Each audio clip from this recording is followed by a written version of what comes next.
হ্যাঁ, this is Ranjan.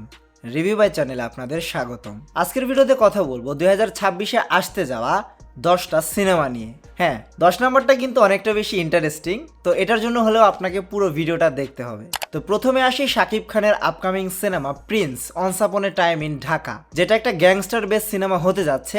এই সিনেমাটা 2026-এর ঈদ উল ফিতরে আমরা দেখতে পারবো সিনেমা হলে। তো এই সিনেমাটার জন্য কিন্তু আমি মোটামুটি ভালো এক্সাইটেড আছি। এরপরে 2 নম্বরে যে সিনেমাটা রয়েছে, যেই সিনেমাটা 2026-এ আসতে যাচ্ছে, সেই সিনেমাটা হলো দম সিনেমা। হ্যাঁ, আফরান নিশোর দম সিনেমাটার জন্য কিন্তু মোটামুটি অনেকেই বেশি এক্সাইটেড আছেন। আর এই দম সিনেমাতে কিন্তু রয়েছে সবার প্রিয় চঞ্চল চৌধুরী। এই সিনেমাটা পরিচালনা করছেন কিন্তু রেদওয়ান রনি, এবং এই সিনেমাটার শুটিং কিন্তু কমপ্লিট করা হয়েছে কাজাখিস্তানে, আর বাকি শুটিংটুকু বাংলাদেশে করার কথা রয়েছে। এই সিনেমাটা মেইনলি হতে যাচ্ছে সার্ভাইভাল থ্রিলিং একটা সিনেমা।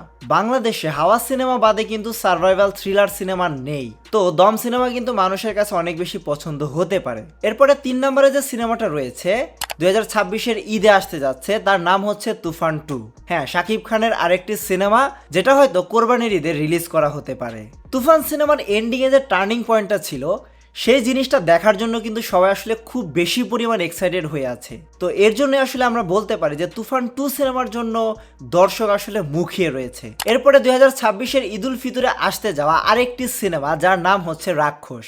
ইতিমধ্যেই এই সিনেমার টিজার কিন্তু রিলিজ করা হয়েছে এবং দর্শকের মাঝে পজিটিভ একটা রিভিউ দেখা যাচ্ছে। যদিও এই সিনেমার ভিএফএক্স এ যে টাইগারটাকে দেখানো হয়েছে, সেটা দেখে আসলে সবার তেমন একটা পছন্দ হয়নি, তবে পোস্ট প্রোডাকশনে হয়তো এই জিনিসটা নিয়ে ভালোভাবে কাজ করা হতে পারে। মেইনলি টিজারটার ভিতরে ব্রুটালিটি এবং যে কালার থিমটা ইউজ করা হয়েছে, বিশেষ করে রক্তের যে দাগ এবং সাদা জিনিস নিয়ে যে খেলা হয়েছে, এই জিনিসগুলো আসলে মানুষজন পছন্দ করছে।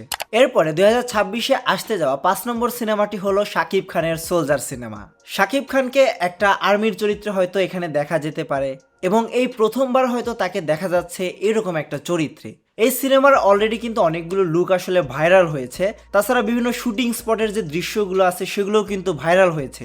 শাকিব খানের এই সিনেমায় নায়িকা হিসাবে কিন্তু রয়েছে তানজিন তিশা।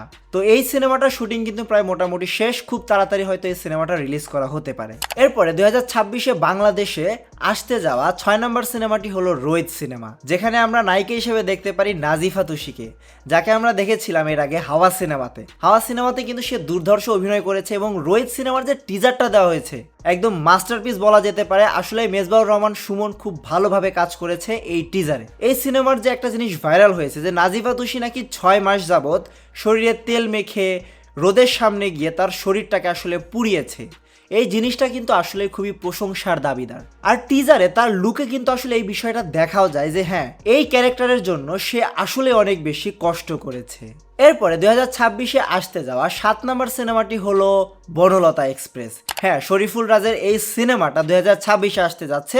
এখানে শুধু কিন্তু শরীফুল রাজের কথা বললেই হবে না, কারণ এখানে রয়েছে আরো গুণী গুণী অভিনেতা, মোশাররফ করিম, চঞ্চল চৌধুরীর মতো অভিনেতা। এই বনলতা এক্সপ্রেস সিনেমাটা যে বানাচ্ছে, তাকে হয়তো আপনারা চিনবেন। 2025-এর ঈদে উৎসব সিনেমাটা আপনারা যদি দেখে থাকেন, তানিম নূর সেই কিন্তু আসলে এই সিনেমাটাও ডিরেক্ট করছে। এরপরে 8 নম্বরে যে সিনেমাটা রয়েছে, যেটা 2026 সালে রিলিজ পাবে, সেটা হচ্ছে মালিক। মালিক নাম শুনে হয়তো আপনারা বলতে পারেন এই সিনেমাটা হয়তো হলিউড বা বলিউডের কোনো সিনেমা, কিন্তু না, বাংলাদেশে আরিফিন শুভকে নিয়ে বানানো হচ্ছে এই মালিক সিনেমা, যেখানে একটা লুক মাত্র ভাইরাল হয়েছে, এবং এই লুকে আসলে তাকে যে কাইথির যে একটা চরিত্র ছিল না, সেটার মতো কিন্তু তাকে দেখাচ্ছে। তো এই জিনিসটা নিয়ে আসলে সবার কাছেই এক্সাইটমেন্ট আছে। তো দেখা যাক আসলে মালিক সিনেমাটা কতটা বেশি ব্যবসা সফল হতে পারে। এরপরে 9 নম্বরে যে সিনেমাটা আসবে 2026 সালে, সেটা হচ্ছে রায়হান রাফির আন্ধার সিনেমা। এই আন্ধার সিনেমাতে অভিনয় করছেন সিয়াম আহমেদ, যেটা একটা হরর সিনেমা হতে যাচ্ছে। বাংলাদেশে কিন্তু এর আগেও হরর সিনেমা বানানো হয়েছে। হ্যাঁ, আপনারা আমার মুখ দেখে বুঝতে পারছেন আমি কোন সিনেমার কথা বলতে যাচ্ছি। ডেড বডি, জিন, জিন 2, জিন 3। হ্যাঁ, এগুলো কিন্তু হরর সিনেমা, এগুলোকে বাদ দেওয়া যাবে না। তো এরপরে যে সিনেমা আসতে যাচ্ছে আন্ধার, এটাও একটা হরর সিনেমা। এখন দেখা যাক আন্ধার সিনেমা আসলে জিনের সাথে যুক্ত হয়, নাকি আলাদা একটা সুন্দর ভালো সিনেমা তৈরি হয়।